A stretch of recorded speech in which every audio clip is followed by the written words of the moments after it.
வணக்கம் சொந்தங்களே, அன்னைஸ் கிச்சனில் இருந்து உங்கள் அம்மா சசிரேகா சுந்தர்.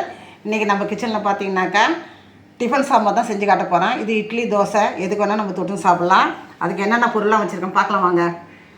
பாசிப்பருப்பு 50 கிராம், துவரம்பருப்பு 25 கிராம், 50 கிராம் சின்ன வெங்காயத்தை உரிச்சிட்டு நல்லா கழுவி சுத்தம் பண்ணி வச்சுருக்கேன். தாளிக்கிறதுக்கு கடுகு உளுத்தம் பருப்பு, காஞ்ச மிளகா, 2 மீடியம் சைஸ் தக்காளி கட் பண்ணி வச்சுருக்கேன், 2 பச்சை மிளகா, கருவேப்பிலை, கொத்தமல்லி கட் பண்ணி வச்சுருக்கேன், ஒரு 4 பூண்டு பல் நசுக்கி வச்சுருக்கேன். அதில் போடுறதுக்கு மிளகாய்த்தூள் பார்த்திங்கன்னா நம்ம குழம்பு மிளகாய் தான் ஒரு 1/2 டீஸ்பூன் அதில் சேர்க்கணும், கொஞ்சமாக உப்பு.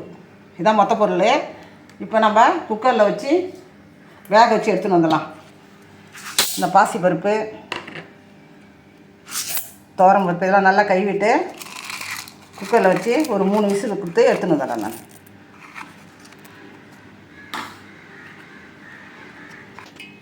இந்த பருப்பை பார்த்திங்கன்னா ஒரு 3 தானே கழுவிட்டு அதுக்கு வேகத்துக்கு தேவையான அளவு தண்ணி ஊற்றி வச்சுட்டேன்.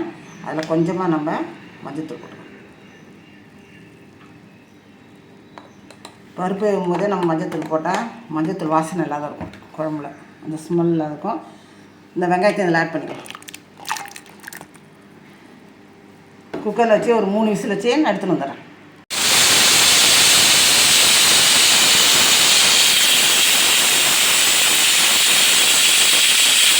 மூணு விசில் அடிச்சுட்டு இப்போ நம்ம கேஸ் ஆஃப் பண்ணுறோம்.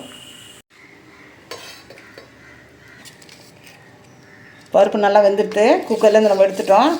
இப்போ இதை தாளிச்சிக்க வேண்டியதுதான். அடுப்பத்தை வச்சாச்சு. அது மாதிரி நம்ம ஒரு பாத்திரம் வச்சுட்டோம். அதில் பார்த்திங்கன்னா கொஞ்சமாக நம்ம தாளிக்கிறதுக்கு எண்ணெய் ஊற்றி வேண்டியதுதான். எண்ணெய் காஞ்சிட்டு இப்போ நம்ம கடிச்சு வச்சுக்கலாம்.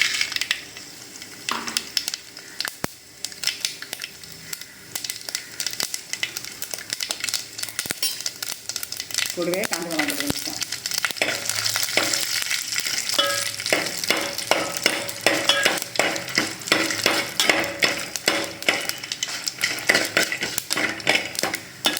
கடுகு ஒன்று பொரிஞ்சிட்டு இப்போ நம்ம பச்சை மிளகா தக்காளி போட்டு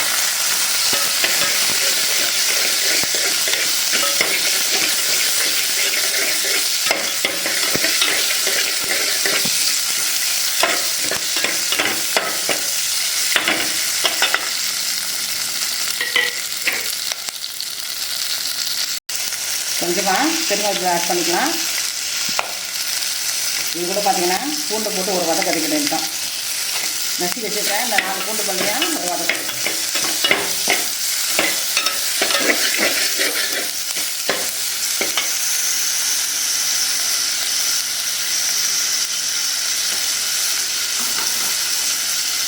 இப்போ பருப்பு ஊற்றி வைக்கிறேன்.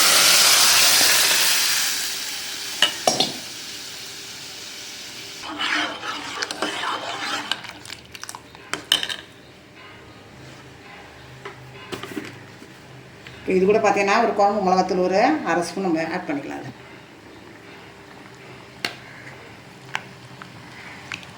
கொஞ்சமாவது காரம் இருக்கணும் பார்த்திங்கன்னா அந்த குழம்புல. நான் ஏன் டைரெக்டாக நான் குக்கரில் அந்த பருப்பு வைக்கலாம்னா இது பாசி பருப்பு. இது பார்த்திங்கன்னா பொங்கி பொங்கி மூடி பூரா வழிஞ்சிடும். அதெல்லாம் டைரெக்டாக வைக்கல.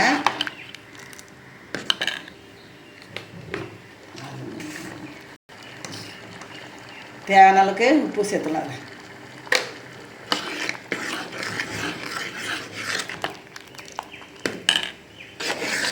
5 நிமிஷம் நல்லா கொச்சிட்டு இப்போ நம்ம கருவேப்பிலை, கொத்தமல்லி எல்லாம் போட்டு இறக்க வேண்டியது தான்.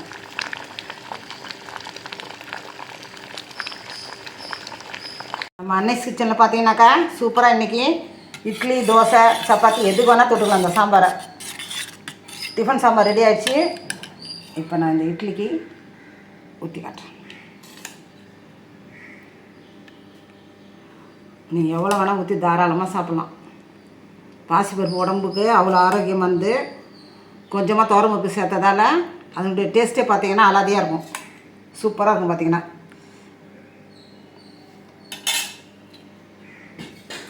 அதுக்கு பார்த்திங்கன்னா மெயின் டிஷ்ஷாக நான் இட்லி செஞ்சு வச்சுருக்கேன்.